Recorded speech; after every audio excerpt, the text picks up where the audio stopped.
In 1942, Nazi Germany believed it had tightened its grip on France. German patrols filled the streets, railways were guarded, borders were sealed. Occupation authorities spoke openly of control. Resistance, they claimed, had been broken into fragments, disorganized, predictable, manageable. But something was wrong.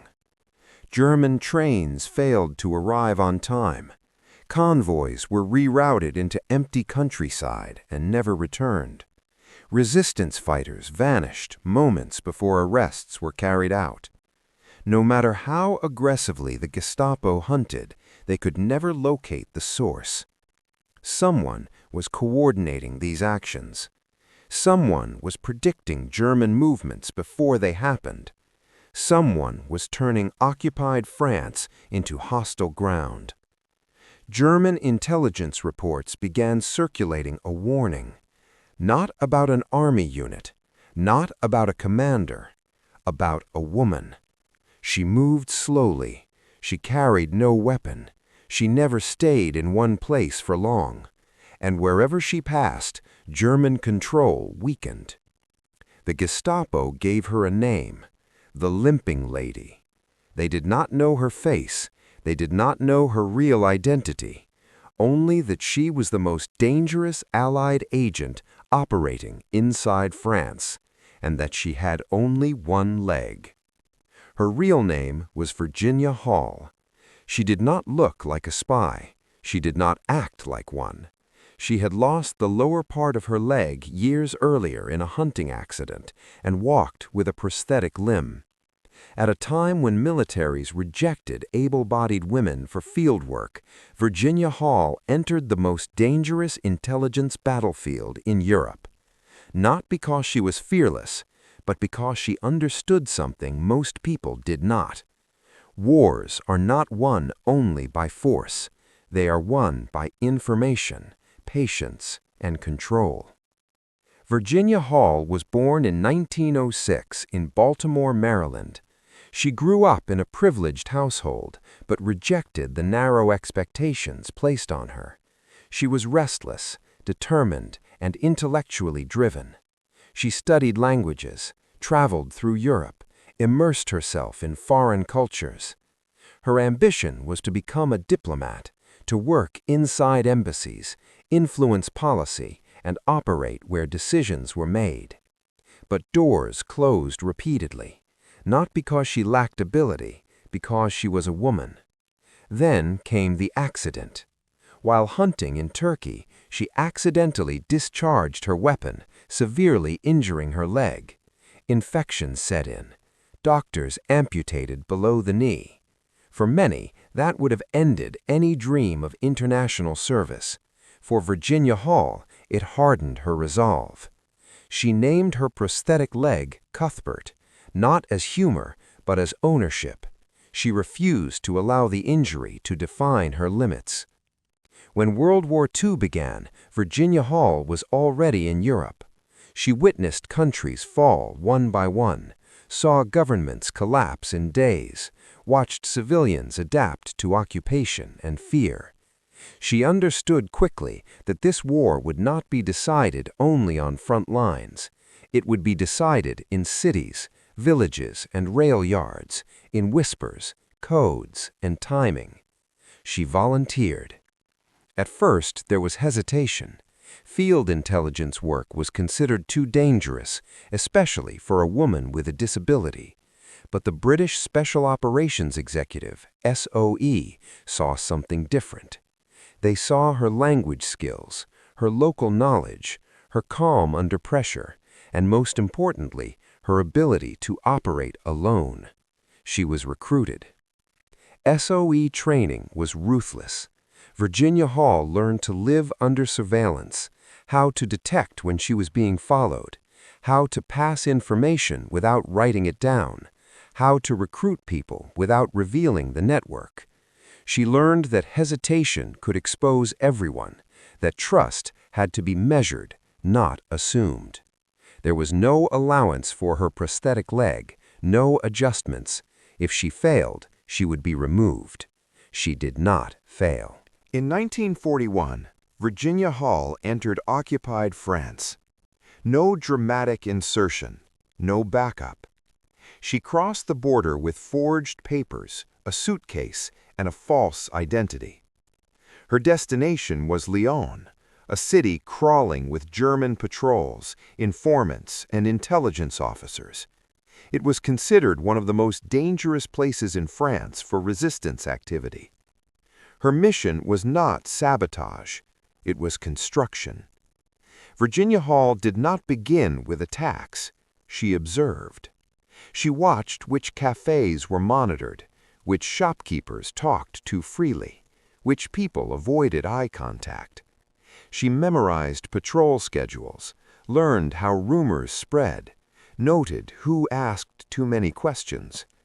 Slowly, she began identifying people who might resist, not idealists, but disciplined individuals who could follow instructions and keep silent. She established safe houses, mapped escape routes, created dead drops. Nothing exploded. Nothing alerted German authorities. That was the point.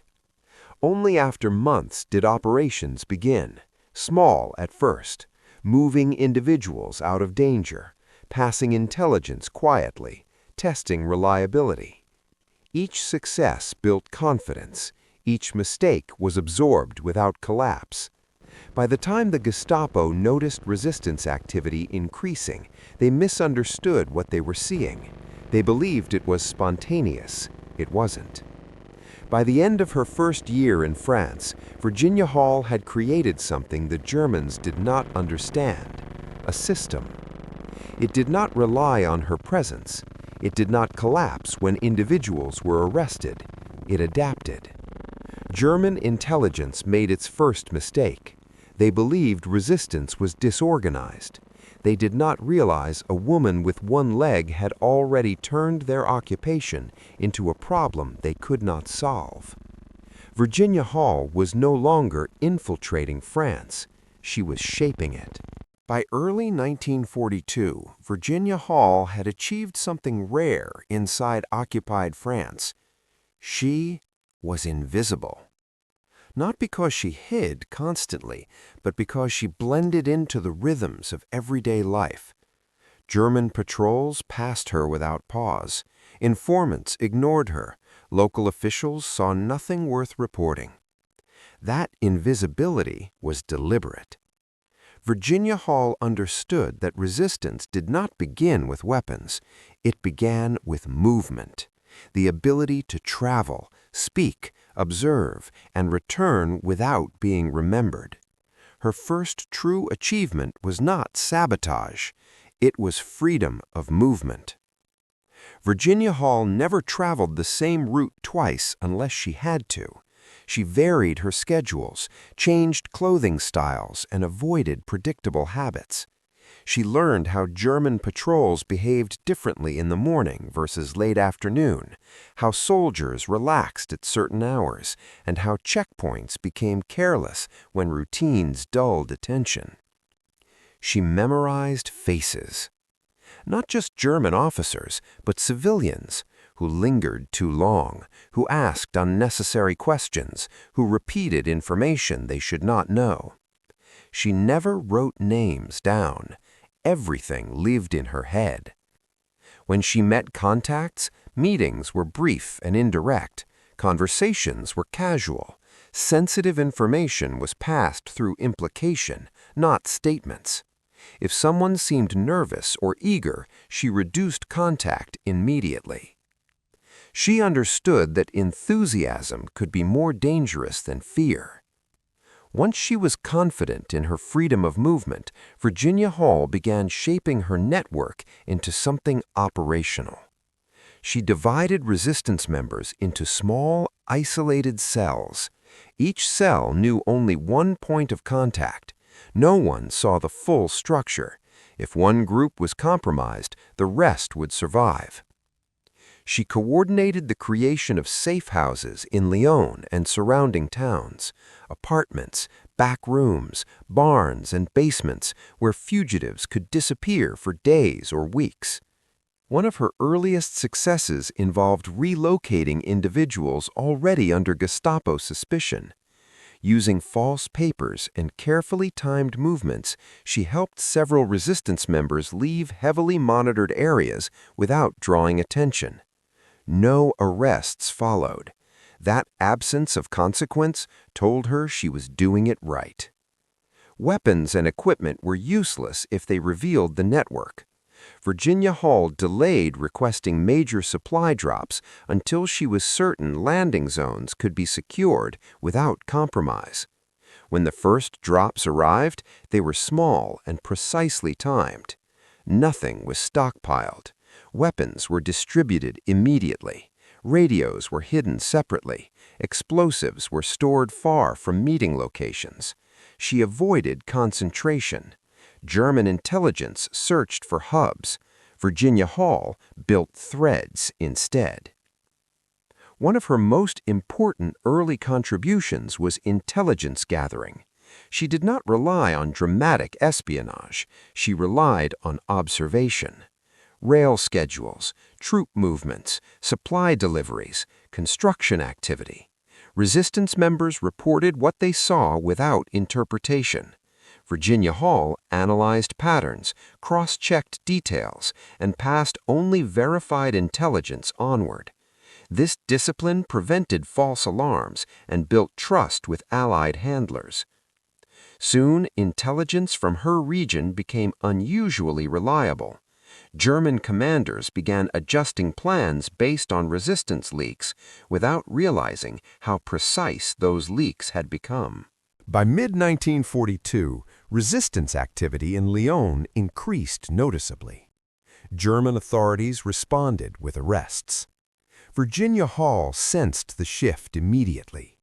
Checkpoints appeared more frequently. Patrols lingered longer. Questions became sharper.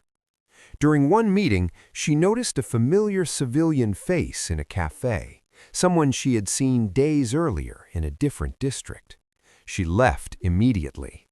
Minutes later, German officers entered the same location. No warning had been given. Instinct had saved her.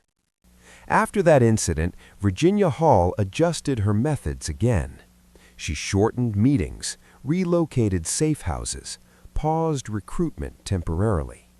She understood that resistance work followed cycles: expansion, pressure, contraction, survival. Those who failed to adjust died. Those who adapted endured.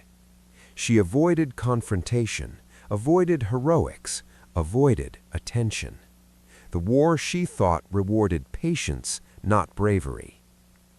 One of Virginia Hall's most dangerous early operations involved moving individuals targeted for immediate arrest. Using layered safe houses and staggered movement, she coordinated an escape that took several days. Each stage depended on precise timing.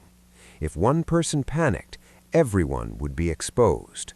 No one panicked. The operation succeeded. German authorities arrived hours too late. Virginia Hall's effectiveness did not come from bold action. It came from restraint. She refused operations that seemed impressive but increased risk. She rejected recruits who talked too much. She dismantled connections that grew too visible. She was not trying to inspire. She was trying to survive and win. By the end of 1942, Virginia Hall had transformed her region. Resistance was no longer scattered. Intelligence flowed reliably. German responses were delayed and confused. And yet, German intelligence could not identify the source. They sensed control, but could not locate it. They were hunting a ghost. And the most dangerous phase of Virginia Hall's war was just beginning.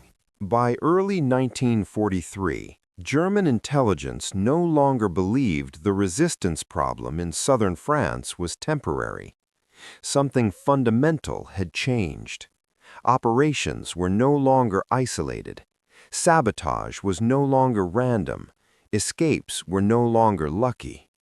German reports began using a new phrase: central coordination suspected.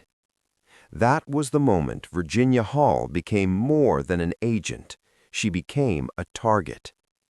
Up to this point, Virginia Hall had focused on building structure. Now she shifted toward impact. The resistance network she created was no longer fragile.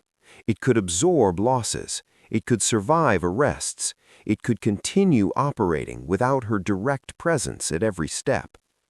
That resilience allowed her to authorize riskier operations. Rail lines supplying German units were sabotaged repeatedly. Communication cables were cut at critical junctions. Supply depots experienced unexplained delays and shortages. None of these actions were dramatic on their own. Together, they slowed entire formations. German officers noticed units arriving late, without supplies or without clear orders. Small disruptions compounded into operational confusion. This was exactly what Virginia Hall intended. Virginia Hall did not approve sabotage for symbolic reasons. Every operation had a calculation behind it. If a rail line was destroyed, it was because intelligence showed troop movement scheduled within days. If a bridge was damaged, it was because it forced German convoys onto longer, less secure routes. If a communication line was cut, it was because German command relied on it for coordination. Resistance members were instructed to avoid unnecessary destruction. Noise attracted attention. Attention attracted informants. Precision was safer. As a result, German countermeasures often arrived too late or targeted the wrong locations. German intelligence escalated quickly. Checkpoints increased. Curfews tightened. Civilian interrogations intensified. Informants were encouraged aggressively. The Gestapo suspected that resistance members were being trained and disciplined by someone with professional intelligence experience. They were correct. They began compiling profiles. One description appeared repeatedly. A foreign woman, spoke fluent French, moved between regions without difficulty, walked with a limp. The Gestapo began calling her the limping lady. They still did not know her name, but they understood her value. Eventually, German intelligence issued an extraordinary directive. Virginia Hall was classified as the most dangerous Allied agent operating in France. Her capture was elevated to priority status. Rewards were offered, informants pressured, entire regions scrutinized. The Gestapo was no longer hunting resistance. They were hunting her. Virginia Hall survived because she understood one truth: escapes are planned long before they are needed. She maintained multiple exit routes, prepared false identities, kept essential information memorized. When pressure peaked, she did not hesitate. She did not argue, did not wait. She left. By late 1943, it was clear she could no longer operate safely. German intelligence was too close. Informants were too active. Mistakes were inevitable. Virginia Hall made the hardest decision of her war. She would leave France, not by extraction, not by rescue, but on foot. The route over the Pyrenees Mountains was infamous, cold, steep, unforgiving. Many young, able-bodied men had died attempting it. Virginia Hall crossed with a prosthetic leg. She walked for days through snow and exhaustion. Pain was constant. Capture meant execution. At one point, she radioed her handlers, joking about Cuthbert slowing her down. The message understated the reality. Every step could have been her last. When Virginia Hall reached safety, German intelligence believed the problem was solved. Their most elusive enemy was gone. Her networks weakened. Her presence removed. They closed the file. What they did not realize was that Virginia Hall had not escaped to survive. She escaped to return, and the most damaging phase of her war had not yet begun. The Germans believed Virginia Hall was gone. Her trail had ended in the mountains. Her networks had fractured. Her name faded from active files. That belief would cost them dearly, because Virginia Hall did not leave the war. She changed her face. By 1944, Allied strategy shifted toward invasion. France would not be liberated by resistance alone, but resistance would determine how fast liberation succeeded. Virginia Hall returned under the authority of the Office of Strategic Services, OSS, America's wartime intelligence agency. This time, she was not an organizer operating quietly in the shadows. She was a field commander. Her new identity was carefully constructed. Different name, altered appearance, deliberately aged presentation. Peasant clothing, hair dyed, posture changed. She no longer moved like a foreign woman. She moved like someone invisible. Virginia Hall re-entered occupied France disguised as an elderly rural woman. She walked openly, carried supplies, spoke casually. German patrols ignored her. They were searching for a limping foreign agent, a professional intelligence officer, someone dangerous. They did not expect the danger to look ordinary. Her disability, once a liability, became camouflage. Virginia Hall did not attempt to revive old networks. That would have been fatal. Instead, she built new ones, faster, stronger, and more aggressive. She recruited farmers, couriers, railway workers, former resistance fighters who had survived arrests. Each group knew only what it needed. She trained them in sabotage techniques, silent communication, ambush planning, evading interrogation. Her experience had hardened her methods. Mistakes were no longer tolerated. The coming invasion required secrecy. Virginia Hall's mission became clear: make German forces blind, confused, and delayed when the invasion begins. Her networks cut telephone lines, destroyed rail switches, sabotaged bridges at critical moments, misdirected German troop movements. She did not order constant attacks. She timed them. Disruption occurred when it mattered most. By mid-1944, Virginia Hall controlled or influenced thousands of resistance fighters across multiple regions. She coordinated weapons drops, training camps, intelligence reporting, supply distribution. British and American commanders relied on her reports to assess German readiness. She was no longer just assisting the invasion.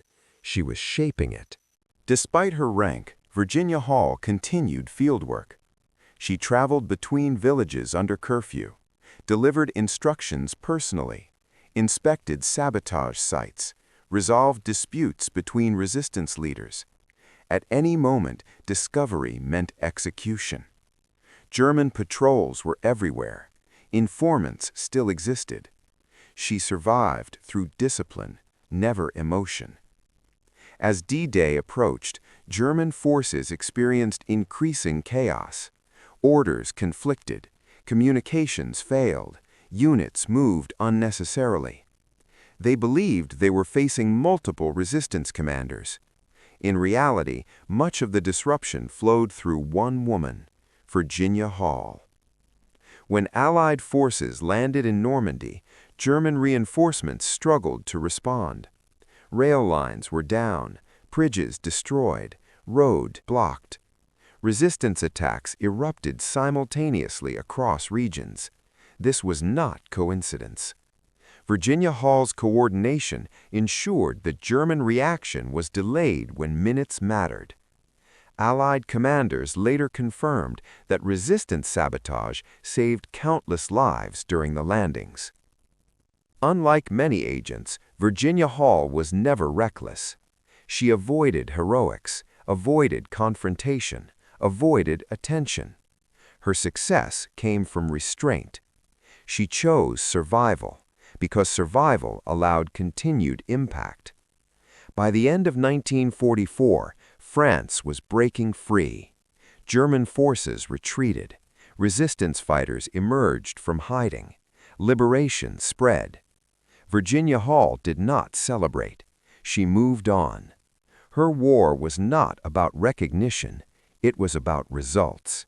And the results were undeniable. By the final months of the war, the danger had not disappeared. It had only changed.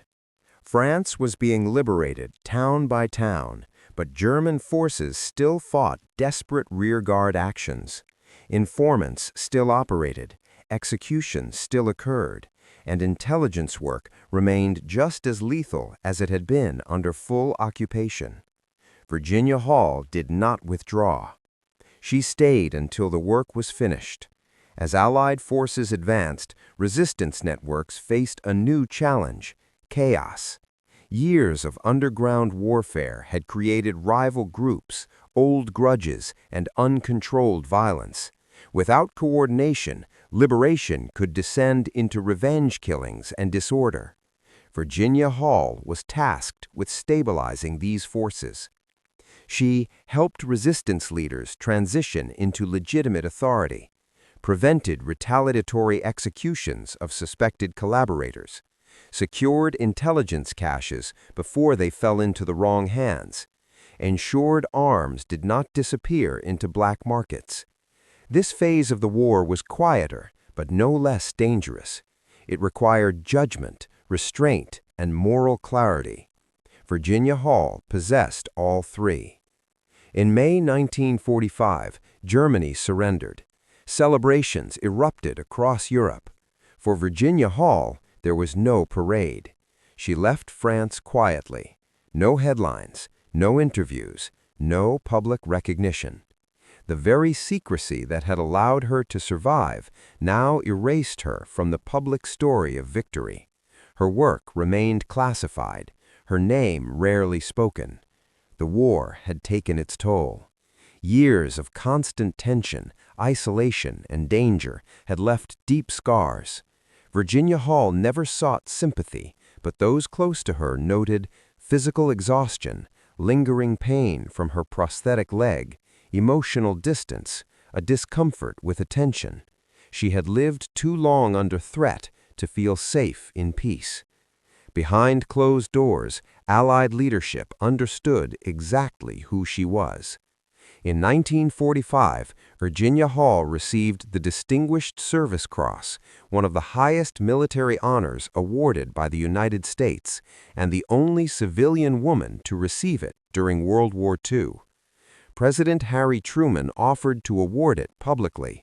Virginia Hall refused. Publicity had once meant death. She did not want it now. Instead, the medal was presented quietly, away from cameras. After the war, Virginia Hall did something few expected. She joined the newly formed Central Intelligence Agency. Once again, she returned to the shadows. Her wartime experience made her invaluable, but intelligence culture had changed. The CIA became increasingly bureaucratic, dominated by men who had not fought in the field. Virginia Hall was often underestimated, ignored, overlooked, passed over for promotion. The irony was painful. The woman who had outwitted the Gestapo now struggled against institutional blindness. Yet she continued working, methodical, disciplined, professional, until retirement. Virginia Hall never wrote memoirs, never sought fame, never corrected the record. As a result, her story faded. Male agents received books, films, medals, and mythologies. Virginia Hall received silence. For decades, her name was absent from popular history. Not because her achievements were smaller, but because she never demanded recognition. Only years later, as classified records were released, did historians begin to piece together the truth. They discovered networks she had built from nothing, sabotage operations she coordinated, intelligence reports that shaped Allied planning, lives saved through discipline and restraint. German records confirmed it. The Gestapo had ranked her among their most dangerous enemies. They never caught her. Virginia Hall did not change the war through firepower. She changed it through control, through patience, through invisibility, through refusing to be what the enemy expected. She proved that courage does not always announce itself. Sometimes it limps quietly past checkpoints. Sometimes it wears peasant clothes. Sometimes it survives, when survival itself is resistance. Virginia Hall never fired a shot in anger. Yet her impact shaped battles, delayed reinforcements, and saved countless lives. She did not seek glory. She did not seek validation. She sought results, and she achieved them. In a war defined by destruction, Virginia Hall mastered deception. In a world obsessed with strength, she weaponized invisibility. And in the darkest years of Europe's history, the Gestapo hunted a woman they could never catch.